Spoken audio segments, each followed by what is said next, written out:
kalai thong go bangin kipana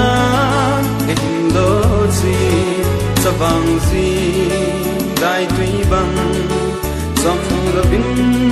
namang ki zi kahin ko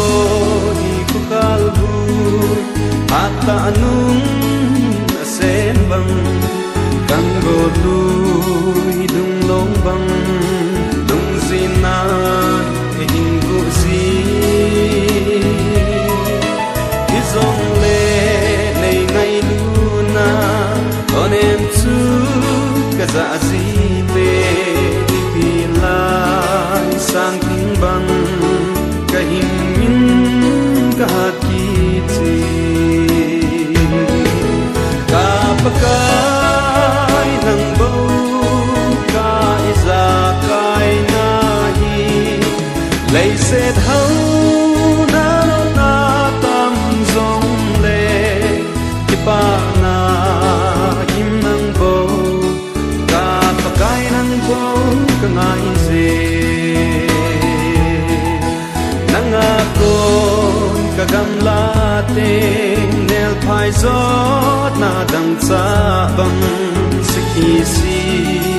tui dap na tum sunga dang cha ka bang kahim na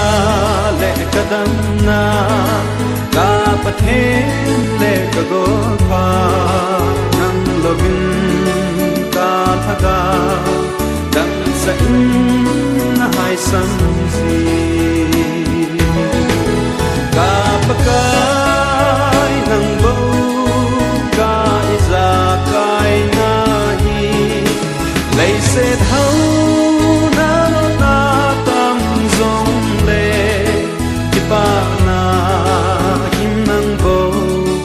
kapakai nang bo ka ngai se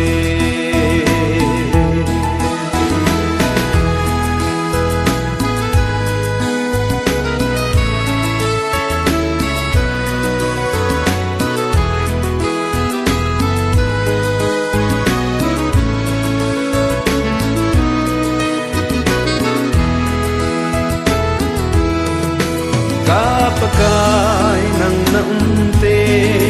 kalhaga akipa sing bui panga dang no zin sang king bang kadang no zin su lai go tui long bangin lui dung long let ka bang zi se tui pi bang la long lovin ni do zi kapakai nang bo ka iza kai nahi lei se thau na na tam zong le kipa na kim nang bo kapakai nang bo ka ngai se kapakai nang bo ka iza kai nahi lei se thau na na tam zong le kipa na kim nang bo kapakai nang bo ka ngai